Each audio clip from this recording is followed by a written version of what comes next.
अस्सलाम वालेकुम क्लास। हमारा जो हम लोगों ने कल तक पढ़ा था वो अमोनिया डेरिवेटिव्स की रिएक्शन थे। हमने 3-4 तरह के इस तरह के अमोनिया डेरिवेटिव्स देखे जिसके रिएक्शन करवाए हमने कार्बोनिल कंपाउंड्स ऊपर। आज हम उसका मैकेनिज़्म देखेंगे। तो इसमें कुछ स्टेप्स हैं। पहला स्टेप है protonation of oxygen of the carbonyl group. जो कार्बोनिल ग्रुप का ऑक्सीजन है उसके ऊपर एडिशन ऑफ प्रोटोन करवाना है, मतलब प्रोटोनेशन करवानी है।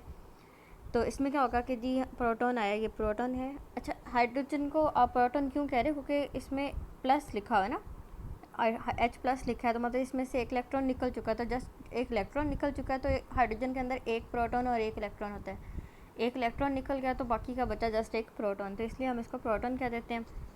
तो ये जब इसके ऊपर ऑक्सीजन के ऊपर अटैक करेगा तो इस तरह से इसकी स्ट्रक्चर बन जाएगा।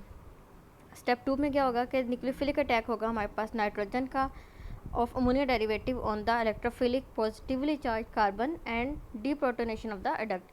इसमें दूसरे स्टेप में हमारे पास कार्बन जो है, हमारे पास कार्बोनिल ग्रुप का, उसके ऊपर अटैक होगा न्यूक्लियोफिलिक रिएजेंट का, जैसे कि दिखाया गया है। ये आपके पास कार्बोनिल कंपाउंड है, कार्बन पॉजिटिवली चार्ज है, ये रिएजेंट आया। जो अमोनिया का रिएजेंट आया है वो उसका जो नाइट्रोजन है वो आके अटैक करेगा, जैसे कि उन्होंने एरो में शो भी किया है। तो हमें तो ज़रूरत नहीं है यहाँ पे शो करने की, एरो उन्होंने शो कर दिया। और डिप्रोटोनेशन मतलब जो H था वो निकल चुका है। इसमें क्या होगा जी कि इस तरह से एक डक्ट बन जाएगा। अच्छा, अब ये स्ट्रक्चर है, इसको एज इट इज़ ऐसे ही ड्रा करेंगे हम लोग। अब इसमें कोई ऐसा रूल नहीं है कि आपको बताया जाए कि किस तरह से है। ये सारा स्ट्रक्चर वैसे ही लिखा हुआ है, ठीक है। इसको हम एक तरीका है कि ये स्ट्रक्चर वैसे लिखा हुआ है। ये जो नाइट्रोजन है यहाँ पे क्योंकि एरो लगा था, सॉरी यहाँ पे एरो लगा था, तो हम इसको करेंगे कि ये जो नाइट्रोजन है इसको यहाँ पे नीचे लगा देंगे, जैसे यहाँ लगा हुआ है, और ये बाकी की चीज़ें जो हैं यहाँ पे वैसे ही लगेंगी। ये हमारा बन गया जी डक्ट। नेक्स्ट स्टेप में जी फिर यहाँ पे तो अभी प्रोटॉन की प्रेजेंस है, यहाँ पे डिप्रोटोनेशन होगी, H पॉजिटिव निकल चुका है। ये जो आपके पास है एक ये H है और एक ये है, तो ये एक जो H है वो निकल जाएगा, तो बाकी का स्ट्रक्चर जो है वो इस तरह से बन जाएगा। इसमें कुछ मुश्किल नहीं है।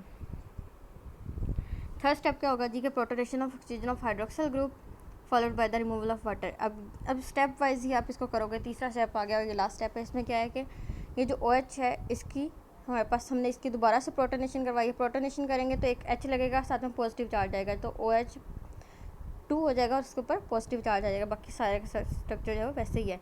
उसके बाद उनका removal of followed by the removal of water, साथ में हमने वाटर का रिमूवल भी करना है। और रिमूवल ऑफ वाटर किस तरह से होगा कि जी ये जो C है यहाँ पे ऐसे ही लगा रहेगा, ये डबल बॉन्ड हो जाएगी, यहाँ पे ये H निकलेगा, यहाँ पे अपना बॉन्ड देके जाएगा तो डबल बॉन्ड हो जाएगा, साथ में G लग जाएगी, हमारे पास जो है वो रिमूवल ऑफ वाटर हो जाएगा। अच्छा जी, नेक्स्ट हमारे पास सेक्शन है addition of alcohol. Aldehyde combine with alcohols in the presence of hydrogen chloride gas to form acetal.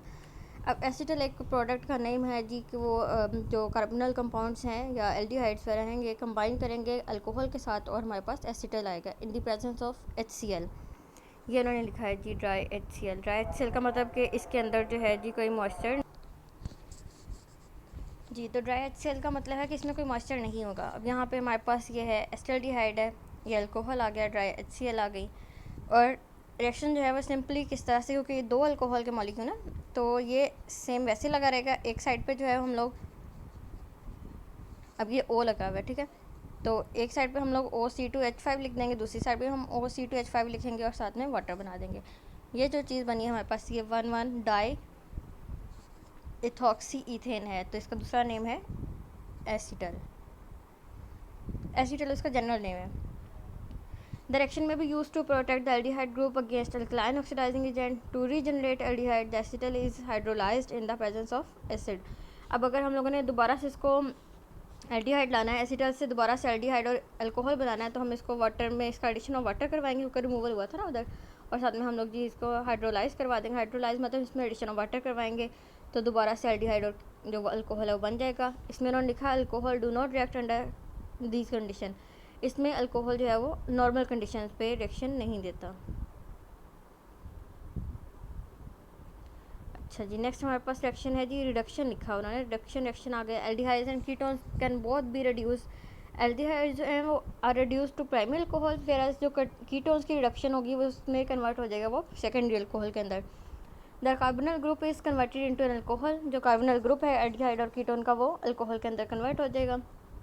पहला रिएक्शन हमारे पास रिएक्शन में सोडियम बोरोहाइड्राइड है, तो तो aldehyde and ketones are reduced to alcohol with sodium borohydrate, जिसका formula NaBH4 है। The reaction is carried out in 2 steps. इसमें क्या होगा, reaction of the carbon compound with NaBH4 under anhydrous condition and these hydrolysis and then hydrolysis. पहले हमारे पास anhydrous condition होगी, उसके बाद वाटर होगा। सबसे पहले हमने मेथनॉल ले लिया जी, इसका दूसरा नेम फॉर्मेल्डिहाइड होता है, ये सोडियम बोरोहाइड्राइड है। तो ये जो हमने पहले बताया कि जो कार्बोनल ग्रुप है वो अल्कोहल के अंदर कन्वर्ट होगा, तो ये मेथनॉल जो है कन्वर्ट हो जाएगा मेथनॉल के अंदर। उसके बाद एथेनॉल ले लिया, जो कि दूसरा नेम एस्टल्डिहाइड है, वही कंडीशंस हैं, तो ये कन्वर्ट हो जाएगा एथेनॉल के अंदर।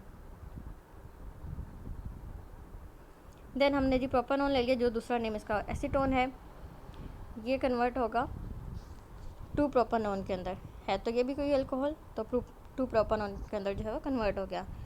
Sodium borohydride reduces the carbon oxygen bond double bond but not the carbon carbon multiple bond. मतलब ये जो डबल बॉन्ड है कार्बन और ऑक्सीजन का, इसको कन्वर्ट कर देता है इस OH ग्रुप के अंदर, और ये कार्बन कार्बन मल्टीपल बॉन्ड को कन्वर्ट नहीं करता। अच्छा जी, इसके बाद हमारे पास इसका मैकेनिज्म है, अगर देखें तो द टेट्राबोरेट जो है वो ion BH4 is source of hydride ion H negative. The hydride ion acts as a nucleophile. It attacks on the electrophilic carbon of the carbonyl group to give an alkoxide ion. अब यहाँ पे होगा क्या, पहला step अगर देखें तो ये H नेगेटिव जो कि सोडियम बोरोहाइड्राइड से आया, इसने कार्बन के ऊपर अटैक किया और इस तरह से ये स्ट्रक्चर बनेगा, इसको हम एल्कोक्साइड आयन कहेंगे क्योंकि इसके ऊपर नेगेटिव आयन आ चुका है, नेगेटिव चार्ज।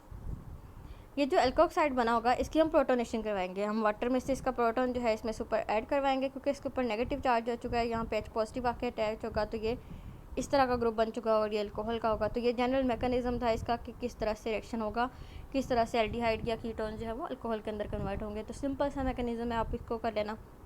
नेक्स्ट है आपके पास ये कैटालिटिक ऑक्सीडेशन कर लेते हैं हम लोग, क्योंकि ये रिडक्शन के रिएक्शन पूरे हो जाएंगे। तो कैटालिटिक रिडक्शन जो है aldehydes and ketones on reduction with hydrogen in the presence of metal catalyst, क्योंकि कैटालिटिक है तो कोई कैटलिस्ट तो यूज़ होगा ही, और कैटलिस्ट हो सकता है प्लाटियम, हो सकता है प्लाटिनियम और निकल।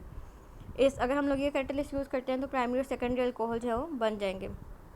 Hydrogen is added across the कार्बोनल group, तो यहाँ पे उन्होंने फॉर्मेल्डिहाइड ले लिया, साथ में एडिशन ऑफ हाइड्रोजन करवा रहे हैं, ये हमारे पास कैटलिस्ट है, तो ये मिथाइल अल्कोहल के अंदर जो है वो कन्वर्ट हो गया। दूसरा रिएक्शन जो है वो एस्टल्डिहाइड के साथ है, फिर एसीटोन के साथ है, और ये जी वही कंडीशंस हैं सेम, उसके कैटलिस्ट हैं, वो ये एथाइल अल्कोहल के अंदर कन्वर्ट हो जाएगा और ये आइसोप्रोपाइल अल्कोहल के अंदर। तो कुछ भी मुश्किल नहीं है, जस्ट उसका हमने स्टार्टिंग मटेरियल पहले फॉर्मेल्डिहाइड फिर एस्टल्डिहाइड और एसीटोन के रिएक्शन को हमने हाइड्रोजन एडिशन ऑफ हाइड्रोजन करवाया इन द प्रेजेंस ऑफ कोई भी कैटलिस्ट हो सकता है वो, और जो रिजल्टेंट चीज़ बनेगी वो कोई अल्कोहल होगा। तो ये आपके रिएक्शन से आज के, ये आप इसको अच्छे से कर लेना। अल्लाह हाफिज़।